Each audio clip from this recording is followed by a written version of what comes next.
Hello guys, for today's video pupunta tayo ulit sa bukid natin. Bukod dun sa naunang vlog natin, ito po ang pangalawang bukid namin. O diba, yaman namin. Di joke lang. Dahil day of call it, tara, punta tayo ulit sa bukid guys. Mangangahoy pala tayo ngayon guys, kasama ang brother ko. Let's go!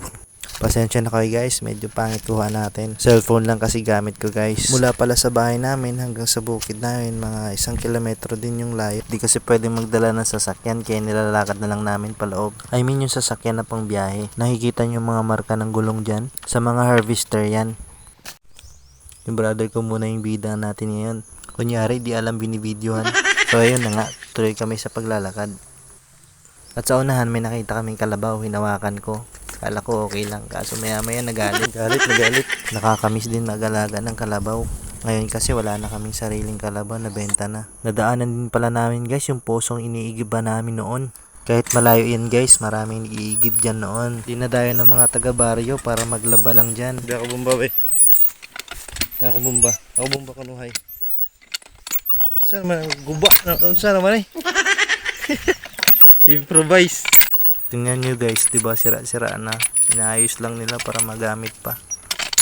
Para makauna-kunya ba? Malamig ang tubig niyan guys kasi nasa ilalim ng puno ng mangga. Diyan guys, medyo malapit na kami sa kubo namin.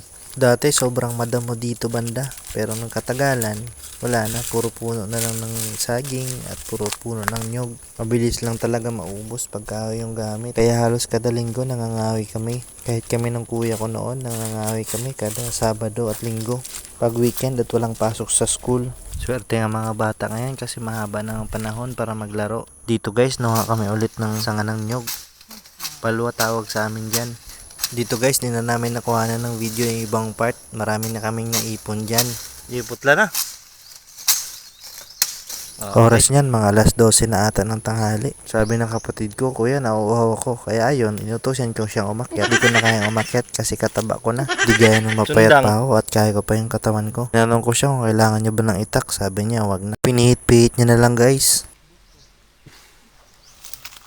Tingnan nyo dyan guys, gaano kagaling kapatid ko umakyat.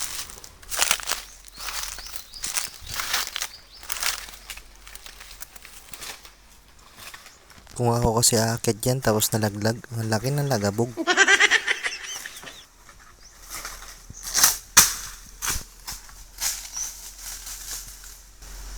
Gumulong na dun.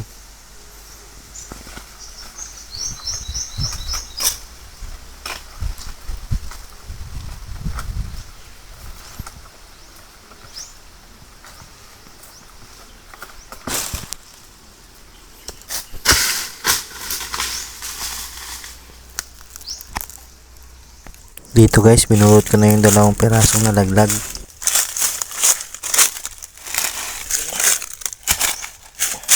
Sakto, tag-init, masarap uminom ng sabaw ng buko.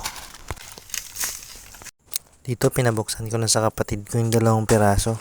Dahil wala kaming dalang kutsara, ayan na lang pang kutsara namin. Kayo ba guys, ginagawa nyo rin ba yan? Sa bukid, pag madiskarte ka lang, buhay na buhay ka na talaga. Yan ang advantage guys, pag mga probinsyano. Hindi naman sa pinagmamayabang ko, pero marami ka talagang matututunan sa probinsya. Unang-una doon kung paano dumiskarte mabuhay. Ibig kong sabihin yung pang-araw-araw ng mga pangangailangan. Kung kumakain ka ng gulay, maraming libreng gulay. Kung mahilig kang magtanim, marami kang maaani. Ika nga, sabi nila, pag may itinanim, may aanihin. Hindi guys, sa ibang lugar guys, halos lahat binibili. Hindi naman sa naiingit ako guys, pero ang sarap talaga ng sabaw ng buko.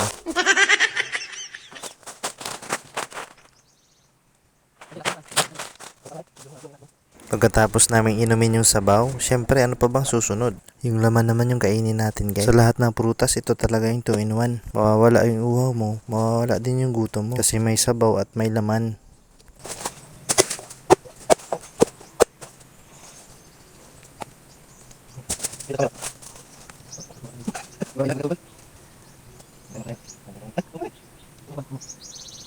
Siyempre, habang kumakain, andun na rin yung banding namin magkakapatid. Usap-usap tungkol sa buhay, tungkol sa pag-aaral niya. Kasi sa totoo lang guys, medyo mahirap kasi pag nag-aaral na ng kolehiyo. Unang-una yung financial needs ninyo. Simula sa allowance hanggang sa tuition fee. Kaya pag may pangarap ka sa buhay, magsikap ka. Itong kapatid ko kasi pag-graduate na ng K-12 at next is college na siya. At dyan napatulala pala kami. Di namin namalayan. Kung naririnig nyo guys, ang ganda ng huni ng mga ibon. Relaxing talaga yung mga huni nila.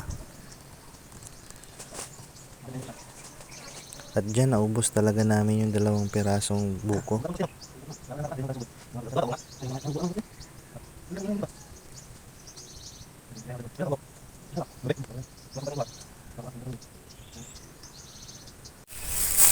At dyan guys, nagmadali na nga kami kasi medyo pangit yung panahon. Kumulimlim na at parang uulan na ata. Yan pala yung kubo namin dati guys. Sinira na namin kasi inaanay na lahat. Sinira na namin at ginawa na namin panggatong yung mga dingding. Sayang din yun. Yan pala yung nag-iisang puno ng saging namin guys na namunga. Saging na latundan.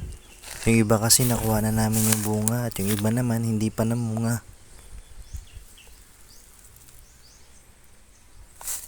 May garden kami dyan noon kaso lang napabayaan na namin gawa ng may mga trabaho na kami. At yung iba kong kapatid nag-aaral na rin. Pwede pod. Ikuan? Guide? Dito pinag-uusapan namin kung ano yung papantali namin sa nakuha naming mga kahoy. At dito pala guys may nakita akong damo na may bungang bilog-bilog. Nakakain to sa amin guys eh. Sa inyo ba? Marami nga ditong nabuhay. Pakalat-kalat lang. Kumbaga mga exotic jungle fruits. Ano daw? Exotic na jungle? Hayaan nyo na. Basta yun na yun. So ayun na nga guys. Naghanap pa ako ng marami. At sa unahan may nakita pa ako. Diyan kasi banda walang hinog. Puro hilaw lang. Meron din dyan banda sa unahan lang. Maraming ganyan sa bukid guys. Sa inyo ba guys? Anong tawag niyan? Comment nyo nga dyan sa baba. Comment nyo nga sa comment section at babasahin ko yan. Dito nga banda, ang dami ko na nakita ngunit wala pa rin hinog. Ang cute nga ng butterfly na maliit dyan eh. Lumipad na. Dito pala guys may nakita ako. 3 hinog na.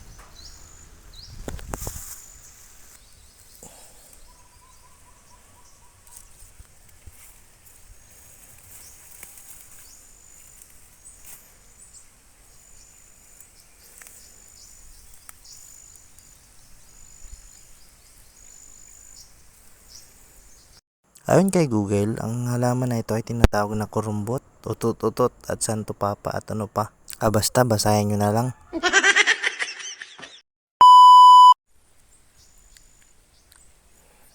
Matamis siya guys, tapos parang buto ng kamatis.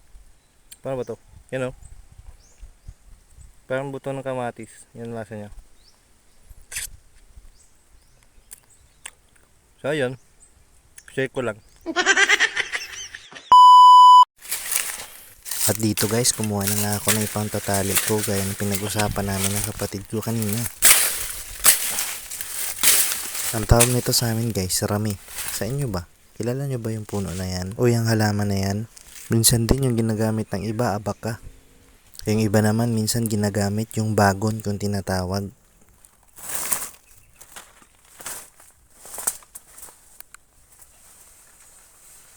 Itong rami guys, babalatan mo lang to. Matibay din yan guys, hindi basta-basta napuputol. Matibay yan, di gaya ng relasyon nyo.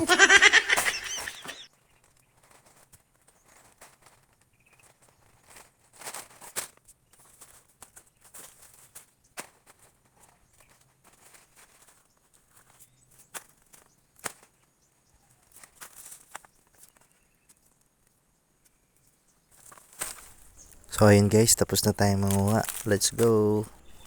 Dito guys, itatali ko na yung kahoy na nakuha ko. Baka pala magtaka kayo, ba't ako na lang mag-isa dyan? Nauna na kasi yung kapatid ko maghakot. Dito akala ko magana yung itatali kong kahoy. Napakabigat pala kasi buhay pa. I mean yung basa pa kasi kakaputol ko lang yan. Gagawin kasi ang poste ng bakuran.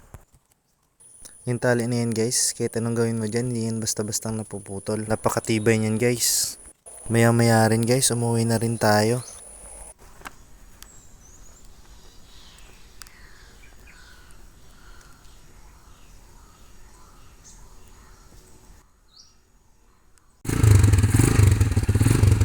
Dito pala guys, sinundo kami ni Papa sa labas ng kalsada. Ginamit niya pong malakas ang sidecar niya. At yung iniwan sa akin, yung napakagandang bike. Kaya magbabike tayo ngayon pa uwi. At kung umabot ka man guys sa video na to, maraming salamat po sa panonood. Pa-comment, like, and subscribe na rin po para updated kayo sa next vlog natin. Wala pa. At yun lamang guys, maraming salamat po sa panonood. Yeah.